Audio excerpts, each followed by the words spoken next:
And instead of doing it more exploratory, we went to the specific features and specific things we need to build for our users. Here about most AI companies, you'll see a chatbot within the platform that you can send messages back and forth. But very early on, we said chatbot doesn't actually improve the user's success. Rather, we'll give them recommendations of what they actually where they need to invest the time, which chatbot is the opposite. You're asking him for things. We instead give you the recommendations, push the recommendations to you, which is the opposite. So then we didn't invest into building a chatbot, we invested in a better matching algorithm and a better recommendation system. Are you a scaling SaaS founder? Ready to make the leap from leading a team to leading an organization?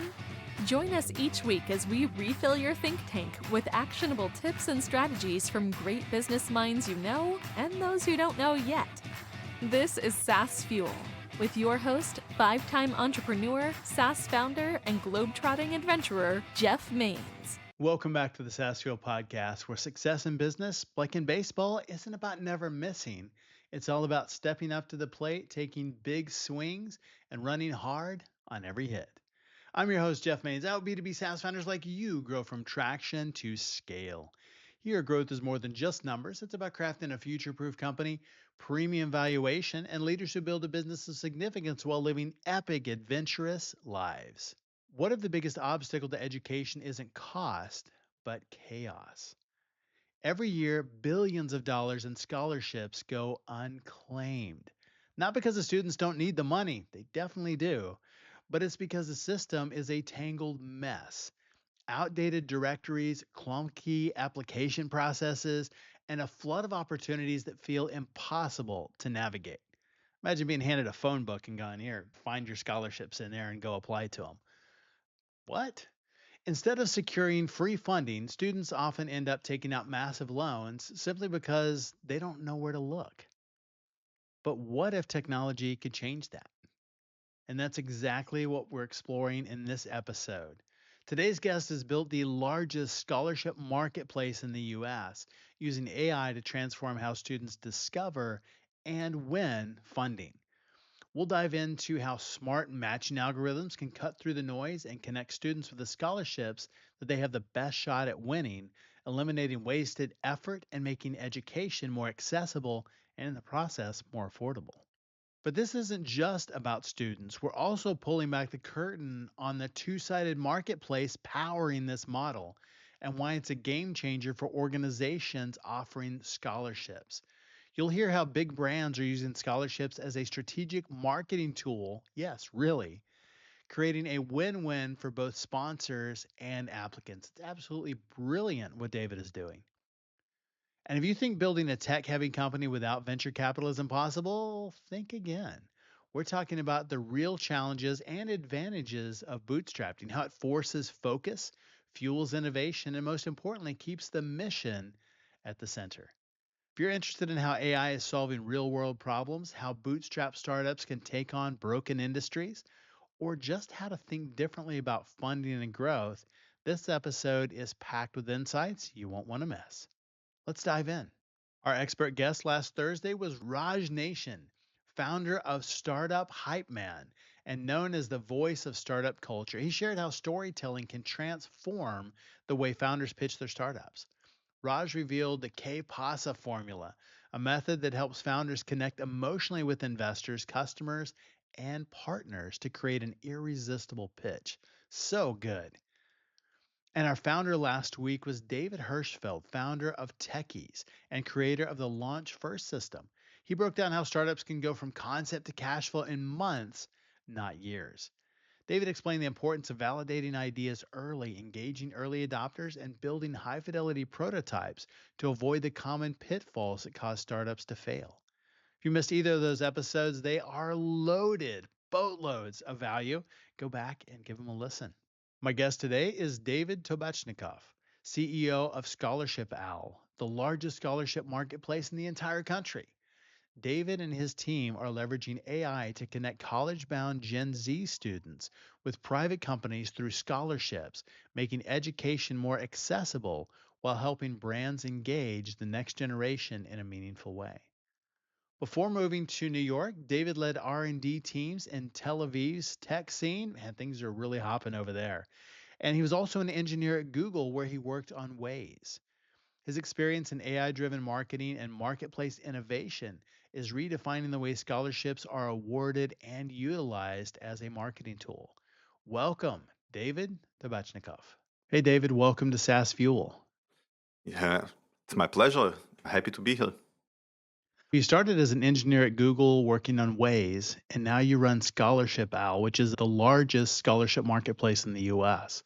What inspired you to make the transition from big tech to founder?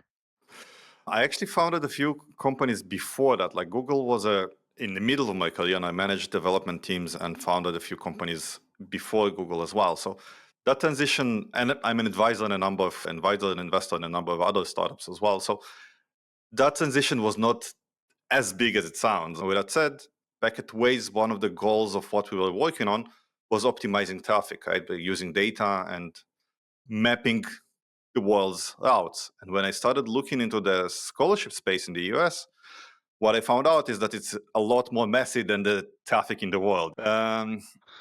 Me and my partner saw an opportunity to try to organize it and use kind of modern technology to make applying to scholarships easier, more efficient, and streamline that process. Uh, the reality is that today in the US, to this day, people are buying like this 2,000 pages, the ultimate scholarship book in 2025, and Right. searching scholarships in a physical book. Imagine if you, instead of Google, you would use the yellow pages for everything. So our mission started with automating and fixing that. That's a huge issue. Yeah. And you're right. In scholarships, that is the traditional way of doing it. Is it's you look through the book and guess and then submit a few. But the manual process takes forever. I know when my kids were doing it, that was something that was really difficult. Is even figuring out what to apply to and then which ones make the most sense and what do we actually have some sort of a chance of winning. Yep. And then doing the applications was that was a real chore. But an even bigger issue is after you apply, what happens next, right? Knowing that somebody actually reviewed the applications, knowing that Right. somebody actually won, you have zero visibility or zero transparency into that. It's true. And if you go to even like the scholarship directories that came up after the Ultimate Scholarship book, most of them are structured in a way of they have a specific category, like scholarship for people from New York. But Right. the we as people are a lot more granular than that. Right? Does the hobbies, does the like our origin, like all of those things, they all overlap, and each scholarship has its own eligibility set, or like the rules of who can apply to it, Right. and it doesn't boil down to people from New York. So now, even if you go to this list and you look at the categories, you need to manually filter through the results and find what is actually relevant for you, which can be essentially a full-time job easily. And in the end, you have zero transparency into what happens next. So how did you solve that? So when we started, we basically mapped all the different private scholarships that are out there and created a system that uses AI and big data to find which scholarships you as a student have the highest chance of winning. So we show you how many other applicants are there, how many other people could be even eligible to that specific scholarship. We map and show you only the scholarships you are eligible to apply to. So you don't need to waste time on going to lists and going to matches that do not even apply to you. And then in many That's good. cases, because many of the scholarship directories, they don't actually care about you applying to the scholarships because they make their money mostly on banner ads that you see on the page itself, and you click out to an external page. Many of the scholarships listed on scholarship directories don't even exist or expired long ago. So that makes it even more complicated finding scholarships and applying to them. When in our system, once you build a profile, we show only the things that are active right now, that you're eligible to apply right now, and then we make the application process extremely easy.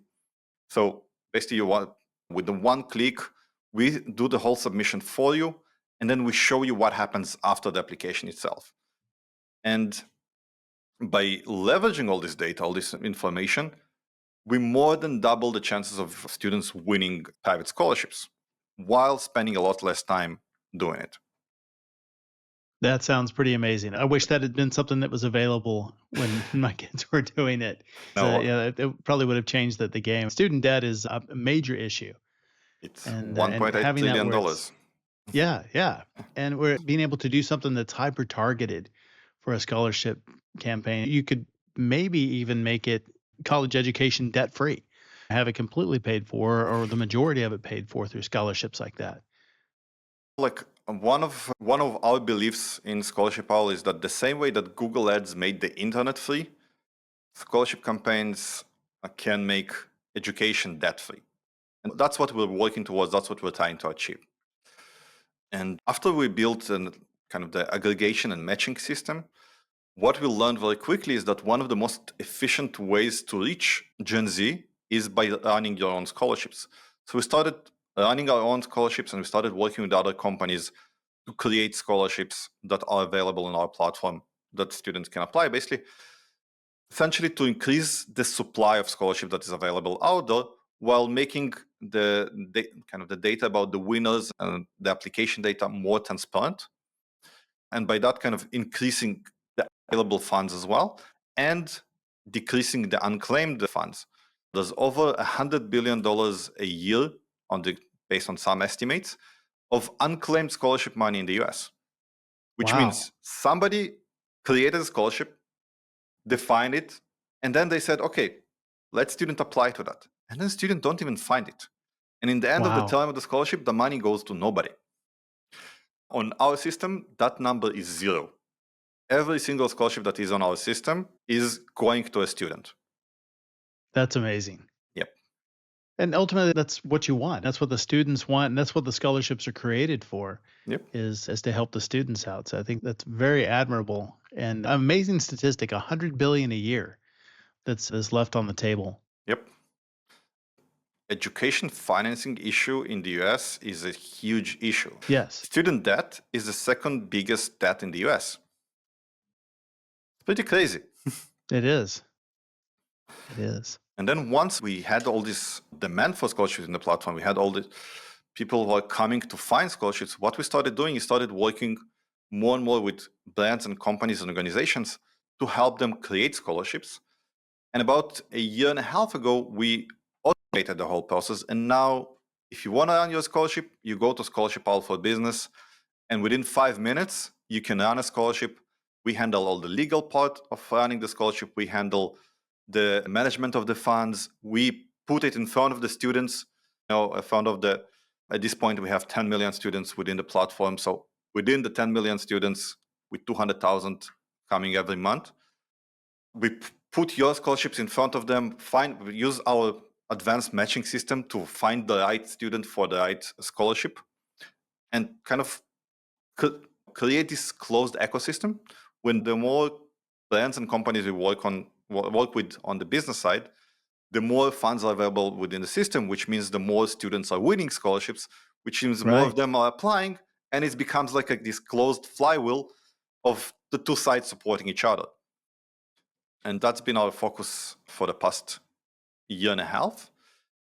And the response from from companies and brands have been enormous. The ScholarshipOwl for Business side has been growing at 350% year over year. Wow. Yeah, basically increasing the supply of scholarships that are available out there and decreasing the number of unclaimed scholarships that are available out there.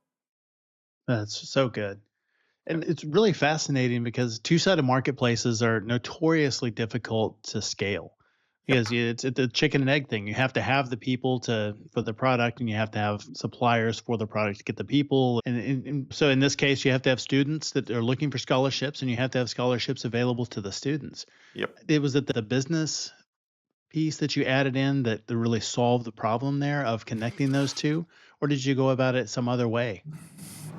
I think one of the smarter things we did is that we focused on only one side of the marketplace, because like you said, building both sides at the same time is almost impossible, right? If you try to build Sure.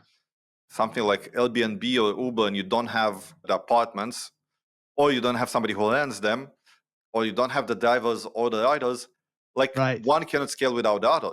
Right. But what we did very efficiently, right, is we started on the one side kind of mapping what already was out there and plugging into that, bringing the audience first, and then increasing the supply. So we didn't build both sides at the same time. We built one side enough that then that does enough demand for the business side. And now that we're building the business side, it basically fills in the gap of what is available for the demand side. That makes sense. And I think that's really smart to build one side at a time. Yeah, I hadn't really thought about it that way because the scholarships existed out there, just the way that they were accessible and the way that the people got to those and were able to apply was stuck in the 1970s. And so you Exactly. fixed that part first. Yeah, you hit the nail on the head. Like it was literally stuck in 1970s. Yeah. And a lot of private companies have been giving a lot of money in scholarships for the longest time. One of the things that was the most surprising for me is that how many dental clinics dental practices have scholarships. And I didn't know that. almost every law firm in the US, and there's 450,000 law firms in the US. It's pretty crazy. Wow. Yes, have a scholarship, at least one, usually more. And there's multiple reasons why they do that, right? It goes from like a local mom and pop shop or like a local dental practice all the way to Coca-Cola and Dell Foundation. Coca-Cola give out $34 million in scholarships. Wow. Huge. It But is. then a local mom and pop shop gives out $1,000 scholarship, which still, the difference between dropping out and graduating very frequently can be down to $2,000 missing. Wow. I Yeah, didn't know that. it's pretty crazy. The challenges, and one of the reasons why dental practices or lawyers are commonly giving out scholarships when others not as commonly, is because of the complexity of earning a scholarship. If you have a law firm, there's a number of advantages of why you offer the scholarships. Obviously, it's to benefit the community, but also it can give you tax benefits, and it has a SEO benefits as well because your scholarship is now published on all the different colleges and all the other websites that link to you. And then when students learn about your law firm or your practice, next time they will need that service, they will remember you as well. So that's a way to acquire new customers as well. So because of all those reasons, scholarships are a marketing channel at its core that does good to the community as well. So it's a win-win. Yeah. Yeah. I think And that's really interesting. Just thinking about it as a marketing channel, if you're marketing, whether you're marketing to college students, which would certainly be a big market, but also just that the name recognition, the brand recognition, and these are going to be future buyers. So you invest now, get that the name out there, the SEO that's a huge bonus. yep, But getting the brand out there and then building that goodwill and expecting it to come back in the future. absolutely. And it used to be very complex to earn a scholarship, but we took the complexity out of it. So now it's very easy to just create another scholarship and get all those benefits. That makes sense that companies would do that. Yep. And then the pricing model, how do you do that? Is it something the students pay for? Because I can certainly see the convenience there. Or Yeah. how have you rolled that out? Uh, since we're a two-sided marketplace, we have a business model on both sides. On the student side is a freemium model where the students can get matches and basic applications for free, but then they pay $15 a month to use all the advanced features of the platform. Things like knowing how much competition they have, additional transparency in the application process itself, recommendations of where they have the highest chance of winning, and also things like AI essay generator that helps them, gives them ideas and help them guide them when they build essays. There's quite a few premium tools, so they pay for those $15 a month. Okay. And then on the business side, there's two models. One is ScholarshipOwl, which basically is the management platform with all the additional tools to manage your scholarship, is one Okay. way. And another one is basically price per application. If you want to have many applications, if you want to have many people who apply to your scholarship, then we won't charge you for the use of the platform, but we will charge you per application that gets submitted. And the logic is if you collect up to 1,000 applications, let's say you're doing a scholarship in memory of your favorite coach in high school, That's completely for free. We don't make any money of that. We give you the platform for free. We give you all the infrastructure. Like, just use it. If you want just to do good, we're not making any money on that. If Okay. your goal is to increase the number of applications, if you want to connect it to other systems within the organization, you have a big organization, you want every application to go into your CRM, for example, you want it to be connected to something. You want to use our tools to help you review automatically all the applications you get and get the top 10 best candidates automatically. For that, basically, you are paying. That makes a lot of sense. Think about that. The premium features, $15 a month, that's less than Netflix. Yeah, How'd you decide exactly. on the pricing model? And what's been the biggest challenge in rolling it out and making that work? You mentioned that it's the price of Netflix. We Right. had the same pricing. Like, we basically estimated how much time it saves, and the logic is that one scholarship that you win covers the subscription for your whole education, for the whole period. Makes sense. Yeah. In recent years, a lot of the subscription products have been increasing their prices. So when we started, we were a little bit more expensive than Netflix, or a bit more expensive than a Starbucks coffee. That's Okay. what we were measuring. Sure. But today, funnily enough, everybody else increased prices. We didn't. So we ended up exactly the same place. Um, I mean, the law there is we don't want to be a very expensive product. We want Sure. to be something that is affordable. And if our platform saves you like even 1 to 2 hours a month, which it saves obviously a lot more, but this is basically what you're paying for, right? It's what 2 hours a month that we save you. And essentially, like, in order to win one scholarship, on average, you need to apply to more than 50 scholarships out there. That's statistically. Okay. Within our platform, the average is 1 out of 22 wins, Wow. so more than double. And the time it takes you to apply, like an average scholarship outside our platform, takes you between 20 minutes to an hour to apply. On our platform is between 2 minutes to 5 minutes. So we save you a lot of time, and then we keep you laser focused on what you should be investing in. And yeah, Yeah, that's that's well worth worth it. one Starbucks coffee. Yeah, I definitely would have done that for Yeah, sure for my kids. And just the time savings alone, but the win rate is really impressive. yeah, Yeah, I didn't know that it was the traditional way. It was that many. You had to do that many applications to win one. yes, And so that's very impressive. And you're able to do that in just a few minutes. I think just finding them alone was probably the thing that took the longest. And then applying wasn't real involved in that part, but I would think it probably took them more like an hour or two yeah. per It- scholarship. And to break that down to just a few minutes is amazing. some of them can be like some scholarship applications would just ask for some of your personal information, some preference, basic things, and Sure. those can be done in like 15, 20 minutes. But those on the ScholarshipOwl platform is one click. That's it. That's great. And then the ones that require more, like maybe they have a questionnaire, maybe they have an essay, maybe you need to submit a video. Right. All of those traditional way, you need now to sit down and write the essay, and you need kind of invest and to do it basically like from scratch every time. A lot of Sure. students, they would have a folder on their computer with a library of previous essays they wrote, and then for each scholarship application, they're trying to search to all the previous essays to see if something similar they did in the past, and then they just drop it in. Our system does all of that for you. If you now apply to a scholarship related to basketball and you wrote an essay related to basketball, we'll show you the next scholarship that it has similar requirements or similar prompt, and now Ah. we'll reattach that to this essay for you. Now you just need to edit it a bit and submit.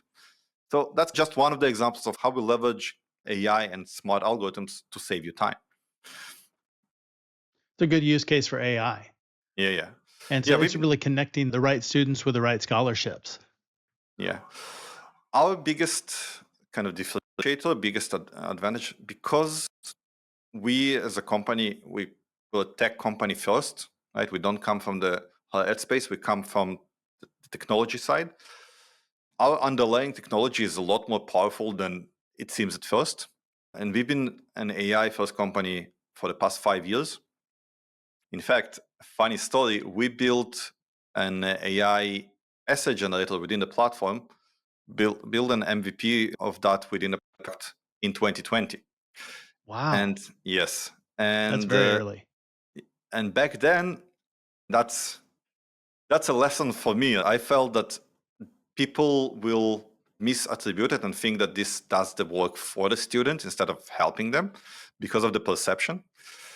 And we didn't release it, we didn't do a public release of that back in 2020. In hindsight, when ChatGPT came to the market in 2023 and changed the perception, it changed very quickly from nobody knowing that this technology exists to suddenly like everybody expecting it. So in hindsight, if we would release our system back in 2020, most people wouldn't even know the advantage of that system. They would like most people didn't want to be aware that kind of technology has been already around. So Right. that's some of the decisions we make within the company is like what kind of technology are we actually putting into the product and how it's perceived on both sides. Right? You don't want it. We have a lot of debate internally on where does the line of ethics goes. Do we write the Mhm. essay for the student? In our case, we decided we don't. We'll Sure. help you generate a draft. We'll guide you to how an essay needs to look like. We'll give you tips, but we won't make it for you. And whatever is the AI helps you, you have to edit before submitting, right? So that's, and then on the flip side of that, for the businesses, we also part of the review process is an AI detection tool. So the businesses can know that the submission that came from the student has been AI generated and not actually edited. So that's one of the some of the ethical considerations we are dealing with as we map this and integrate more and more advanced AI technology. But our biggest advantage inside the platform is that our matching and targeting system is extremely precise. Right? We can target based on hobbies, on interests. If we have a scholarship for people who like to play video games on the PlayStation, we can target based on that. We know that Wow. a student who likes to play video games, he'll get recommended that specific scholarship. Right? And it can go like crazy precise. And that's basically our proprietary AI matching system knows how to extract this data, analyze it, and do the targeting very precisely. So the student will have the highest chance of winning based on their interest and who they are.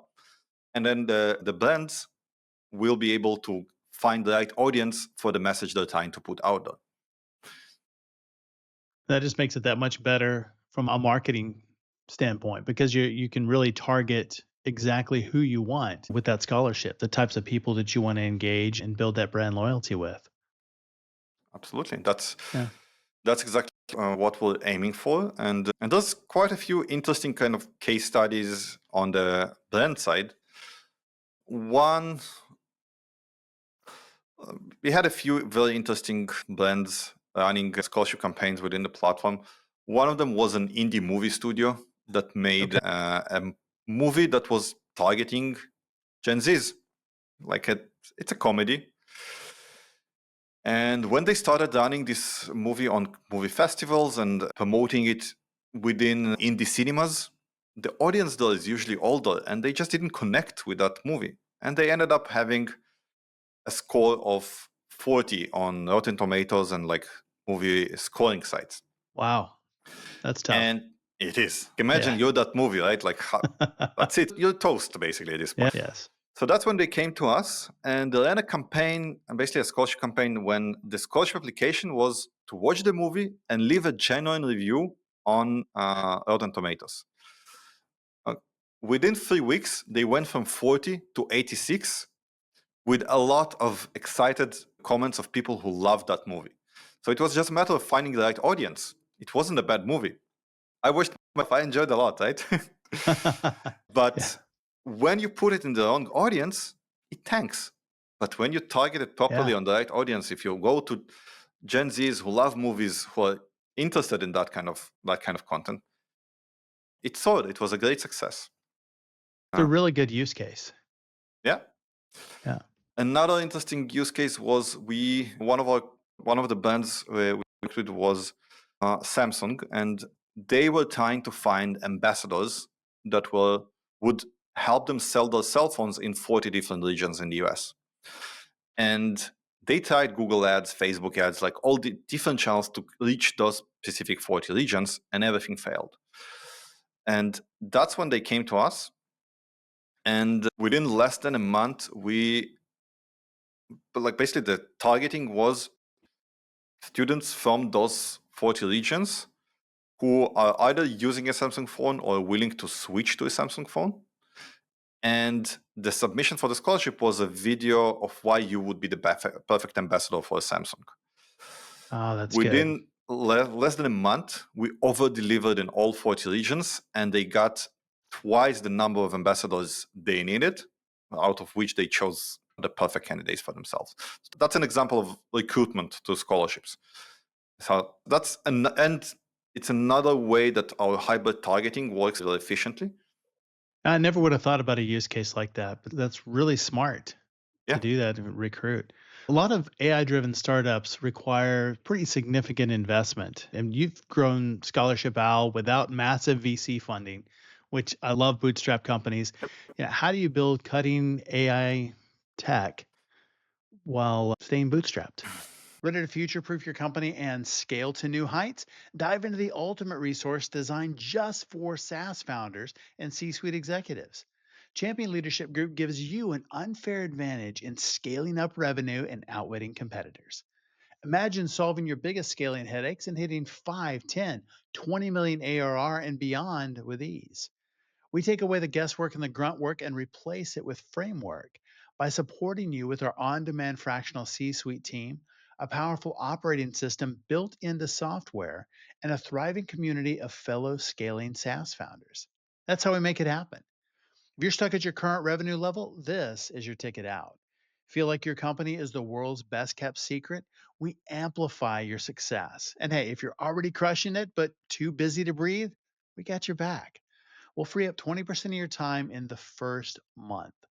Now is the time to upgrade from traction to scale. If you're ready to work smarter and not just grind harder, schedule a 10-minute growth brainstorm.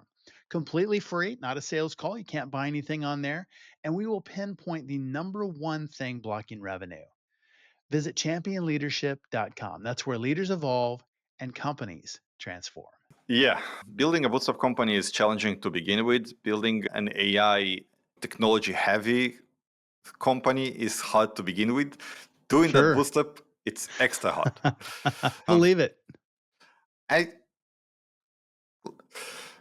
like building it bootstrap had it's an advantage and a disadvantage in many ways. I sometimes joke that we chose to run our company in hard mode, and that's true because in terms of the kind of where we take the company, what we're developing, how we do our marketing, we need to be hyper focused because without having heavy VC investment behind us, we essentially have almost no margin for error. And that's why one of the things that help us quite from pretty early on is to be hyper focused on what we're doing and what we're building. Right? We try to focus on very few things every year that have the biggest impact and can actually help both our users, both on the business side and the student side, and keep the company going while not getting distracted. And it's a challenge all the time because in the higher ed space, there's so many other areas we could expand to, and so many other things we could do, which we say no more frequently than we say yes. And it helps that having background in that space, pretty early on, I knew what we want to achieve. And instead of doing more exploratory kind of development, we went specifically to the things we need, to the specific features and specific things we need to build for our users. You'll notice a very glaring omission. When you hear about most AI companies, you'll see a chatbot within the platform that you can Right. send messages back and forth. But very early on, we said chatbot doesn't actually improve the user's success. Rather, we'll give them recommendations of what they actually, where they need to invest the time, which chatbot is the opposite. You're asking him Right. for things. We instead give you the recommendations, push the recommendations to you, which is the opposite. So then we didn't invest into building a chatbot. We invested in a better matching algorithm and a better recommendation system. And That's really smart to think about it that way. And the constraints, I think, make better products. I think it's one of the reasons that some of the VC funded companies don't do as well, is because they don't have those constraints and they don't have that focus. yeah, What are some of the biggest advantages of bootstrapping that most founders don't realize? first, you retain a lot of control and you can choose the future of your company without external pressure. We pretty early on, we decided that because our mission is to be an alternative to student loan companies, we decided we're not working directly with student loan companies at all. You'll see that we don't, unlike other players in the higher ed space, we don't offer you loans anywhere on the platform. We don't, and that's a very lucrative business, the student loan industry, Yeah, it right? is. It's like we're essentially leaving a lot of money on the table. But since we decided that we want to build the alternative to that, we made a decision not to go there. I don't think that if we would have now a board of directors that come from VC that care only about money, we could have done that. It's true. And speaking of the AI aspect, we spend a lot of money and a lot of time into perfecting our algorithms and perfecting our matching system, which before we had the B2B side, wasn't even clear how it will make more money for the company. But we believe this makes a better product. So we invested time into that. I've seen a lot of my friends and colleagues who have their own companies who are heavily VC backed. What you start seeing is how the vision or the investment strategy of the VC kind of trickles down at the company, and it's not always the right thing. I've Sure. seen companies who kind of crash and burn because a VC somewhere was thinking that going after the enterprise market is the right choice for them. That's a big advantage with building the company bootstrap. Yeah. With that said, there's a big disadvantage as well, right? Of course. A lot of the decisions we make, like we're hypersensitive to our cash flow, and we are very laser focused on which marketing channels we do, which things we develop, and so on. So we do a lot less experimentation than a VC-backed company would do. Today, every dollar we spend, we know exactly how it comes back to us and like how much we make on every dollar and where exactly it goes. Most VC-backed companies I know, for the sake of the discussion, the first $3 million, they usually don't know what it will bring them. Right. And it has its advantages because when you like take $3 million and now you run all these experiments and tests and all of that, one of those experiments might bring you more money than what you thought will. In many cases, we don't do those experiments or do them very cautiously and slowly. So that's the cost. But the advantage Yeah. is that you can build the company you want to build. And moving forward, especially like I was saying that building a bootstrap company is building a company on hard mode. Building a remote company during COVID is extra hard mode, right? Yes. Um, Yes, it is. and a lot of companies, a lot of startups collapsed or failed in the last 4 years because there was no funding, was very expensive. COVID caused companies to lose their business model, to lose some of their staff. There was a lot of complexity related to that. A lot of competition with the FANG and bigger companies. Like there's a lot of things that happened around in the last 4 years that made it even harder to build companies.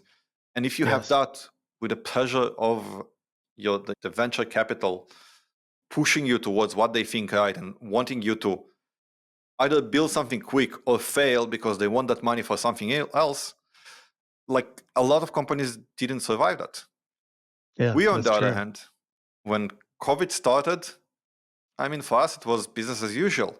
When SVB closed and all that, and the interest rate, like the inflation increased, for us, it was business as usual, No VC money? Okay, tough luck. That's it. Yeah. That's a big advantage. We did a couple of companies. You said before Scholarship Owl, you had the stint at Google and now Scholarship Owl. What are some mistakes that you made along the way or lessons learned in building those companies and Scholarship Owl?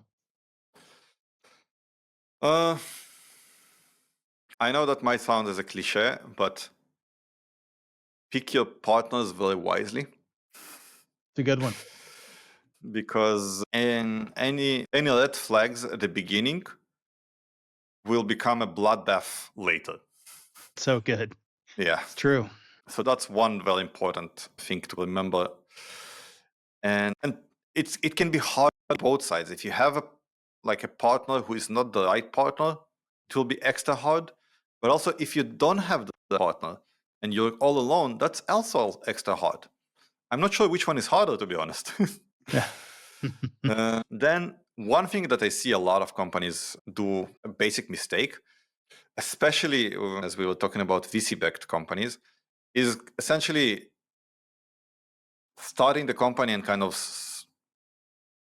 playing with what the product is, what is the strategy is. Yes, of course, to raise money, they did to put something in the pitch deck and they had some plan there.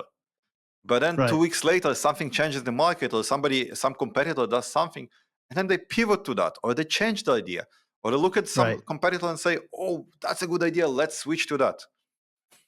And we had pretty early on, one of our competitors came up with this pretty smart idea of how to build like a business in the higher ed space. And somebody pretty senior in our company came to me and said, look at what they're doing. We should be doing what they're doing. And I said, what they're doing requires some connections that we don't have and requires some other kind of, there's some risk that I'm not willing to take in what they're doing. We're not going to go there. And it was ended up being a bit of a argument, because what the heck, they're making so much money on that, we should be exploring that as well. And I said, Right. no, we're not going to do that. I think it was maybe 3 or 4 months later when they pivoted to our model. Uh, That's great. and from outside it looked like, oh, what they're doing is so successful, but obviously for them it looked like what we're doing is so successful. Had we changed direction, we would have wasted money, we would have wasted time on a model that they would lose very quickly. So, invest into figuring out what is your strategy. Pick 2 to 3 things that you're focusing on, and only do them until you get to a major milestone, right? If you're going 0 to 1, take one thing and bring it to 1, right? To $1 million in revenue. See the proof that works. When you get to that, optimize it. From 1 to 5, just optimize it. When you get to 5, now you can start diversifying when that first channel is working efficiently. And what I see a lot of startups doing is either they try to do 5 things at once, especially when you're young, there's no chance. Second, if half a year in, 4 months in, you start pivoting into something else, you didn't actually get a chance to figure out what is that you're building. If you still have early traction, keep scaling that. Don't look for the big jump, for the shortcut. No, you started having traction, optimize that, scale it, focus only on that. Then you can scale out. So I'm a big fan of a beachfront strategy, right? You found an entry point, you found something that starts working, go Right. all in on that. There's always going to be 100 other opportunities, 100 other ideas, 100 other temptations. There's always going to be FOMO. But if you try to chase all of it, the one thing that actually worked for you will fail as well. That's really good advice. Where can people learn more about you and about Scholarship Owl online? Obviously, ScholarshipOwl itself has a website with a blog and a lot of my content there.